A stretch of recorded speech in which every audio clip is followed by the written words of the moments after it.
Hello, guys. Oh, I can't believe it. My little dream, happy, lovely car has just hit 100,000 miles in the 2 years I've owned it. And I'll be honest, guys, I love it. I really do like it. It's such a nice car. It's just very expensive. And I'm kind of tempted to get another one next time when I do a new car.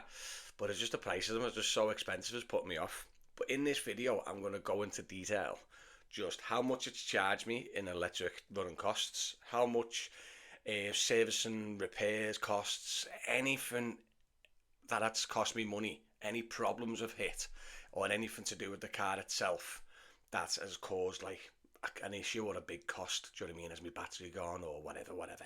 So if you're considering buying a second-hand Model S, this will give you an idea of what you possibly could be hitting after hitting hopefully 100,000 miles. So I hope this video gives you a little bit of insight. And if it does, you know the score. Give us a little like, give us a little subscribe to the channel, and leave me a comment below. You can say anything you want, you know what I mean? Just give me a little comment. Helps with the interaction. Nice one, guys. See you soon. So as you know, I have got a Tesla Model S. I've had it for 2 years. It's probably the longest car, or one of the longest cars I've ever owned in my life. And I go through cars like every 6 months. I'm terrible for it. This is like my 30th car or something since I was 18. The longest other car I've ever had was a Proton Gen 2. I'll put a picture up. Bought it brand new for 10 grand. And it was literally more in the garage than it was on my driveway. And because it lost like 80% of the value, I had to wait until I'd done half the term to VT it. Honestly, but that's only car that I've had longer than this Model S. And the Model S, it is a brilliant car, guys. Honestly, I really rate the Teslas. You know what I mean? My wife's got a Model 3. That's a really nice car in its own way. And I'm looking at the Model Y. Just the thing that puts off the Model Y, it's a little bit boxy. It's a little bit, the ride isn't as good as the others, and that's the only thing that's put me off the Model Y. But that's future videos anyway. This is all about the Model S 2 year update, 100,000 miles. I'm going to put a picture up somewhere of my dashboard showing 100,000 miles. I bought this 5 years old for about 30,000 miles on it, and now it's 7 years old and it's 100,000 miles. But in the last 2 years, I put the 70,000 on, yeah. So it's 100,000 miles as it's complete. So I'm going to just go into detail, not much detail actually, and just talk about what faults has gone wrong, any service and costs, and bits and bobs and bits and bobs. Not much at all. And then I'll just go into the charging costs, and yeah, let's get to it. So you know the score, just to clarify, it's a Tesla Model S, 75 kilowatt, so it's the smallest of batteries. It's called the 75D. It's a 2018 plate, and yeah, just hit 100,000 miles. So the service and costs are absolutely zero. I don't know if you're aware, you don't actually have to have this Tesla serviced at all. So for 2 years, I've had zero service and costs. Car tax, zero. Up until April this year, you don't have to start paying. You have to start paying car tax on electric cars, but before then, so it's still zero. Now, I don't put EV tyres on, and I'd love to hear your feedback in the comments, guys. People who have EVs themselves, let me know in the comments. Do you put EV tyres on your cars or not? I put normal, not budgets, but like mid-range tyres for about £100 per tyre. And to be honest, one thing I've never recorded, how many tyres I've used in the last 2 years. Do you know what I mean? It's a good few, like, but I can't remember. I haven't got the number for that. But it's £100 per tyre when I do need to change them, because I just use a mid-range non-EV tyre. The electric motor did fail at 75,000 miles. So I was on the way to Leeds on a job, and all I heard was like a coming from the back, like that, and it was a nightmare, stressing me out. So I took it to the tyre place. They were moving the wheel, lifting it up. I thought it was like a wheel bearing or something along those lines, you know what I mean? Took them to different garages. Not many garages will touch the electric cars, by the way, and the Teslas, which is a bit of a pain. So kept on doing it, looking, nothing. So I thought, you know what, I'm going to have to put it into Tesla.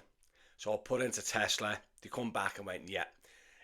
So the electric motor never failed, but it started to be noisy, which is an indication that it's starting to fail. We're starting to rattle about a bit. They replaced it for free, 100% free, didn't pay a penny. And what they're saying is their warranties for my year of Tesla Model S, it's changed now. But my year in Tesla Model S is 8 years unlimited mile warranty. Seriously. So even now, today, if my battery blows up on my 7-year-old Tesla Model S, I will get a brand new one off Tesla. It's the reason why I got it. Because if you have warranty on the electric motors and the batteries, there's no stressing. Do you know what I mean? The most little other bits can go wrong. There's just little bitty bits I'm going to talk about in this video. Do you know what I mean? Just make sure any EV car that you buy, just make sure that they've got a really good warranty on them. Okay?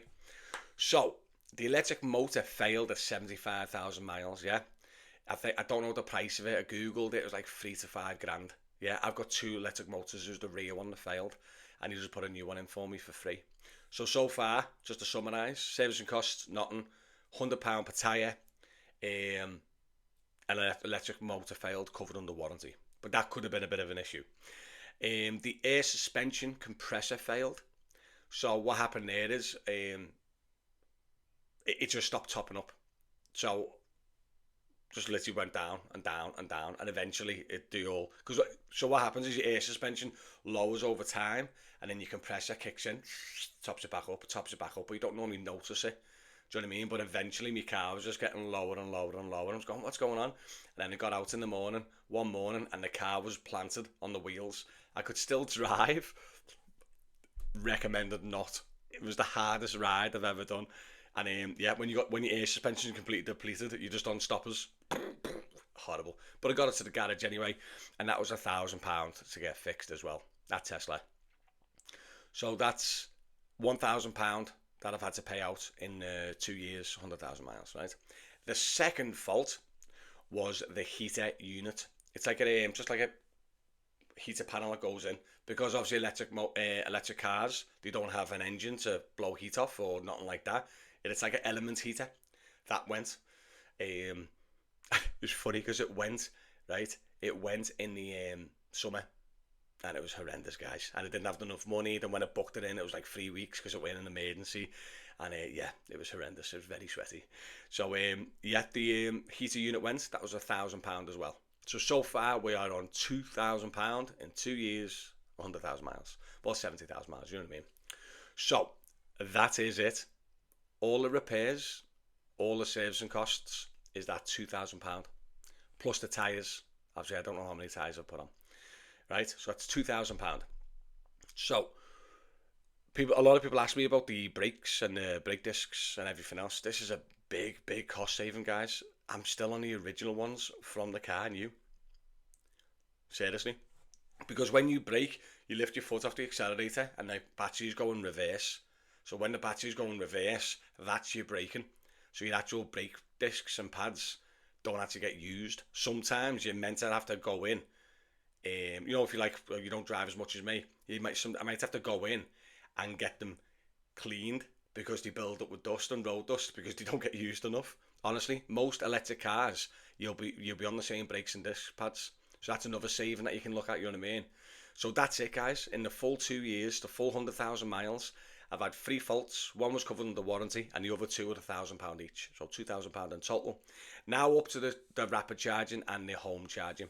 I've done loads of videos on this, guys, so I'm not going to go into much detail.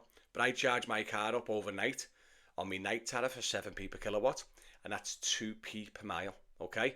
And then if I do rapid charge, it's at a Tesla charger, because obviously that's all I use 99.9% of the time, and that's around 40p per kilowatt on average, goes up and down, which works out around, I think it was 10p per kilowatt, when I've done the math anyway. So I hardly ever use the rapid charges. I work enough within my range.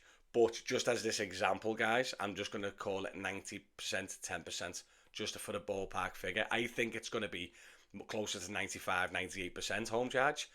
But just for the sake of the video, I didn't want to oversell it. Do you know what I mean? So 90,000 miles at my home charge is £1,800. Okay?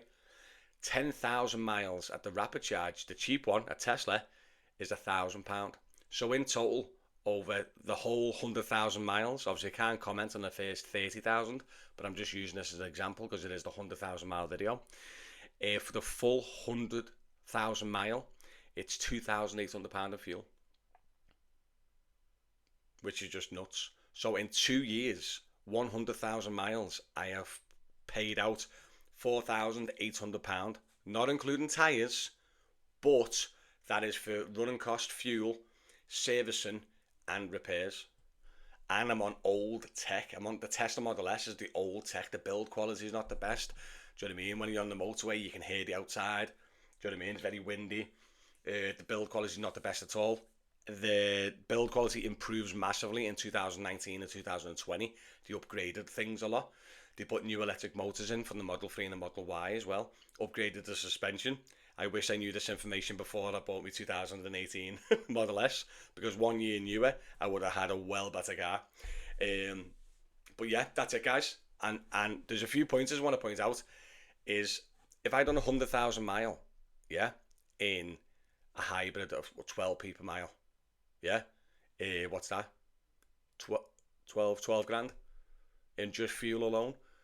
I paid 4,800 for everything. Do you know what I mean? So this is where the fuel saving comes in, and it's like mind blowing. And then when you look at the repairs or problems, there's very little to go wrong with them.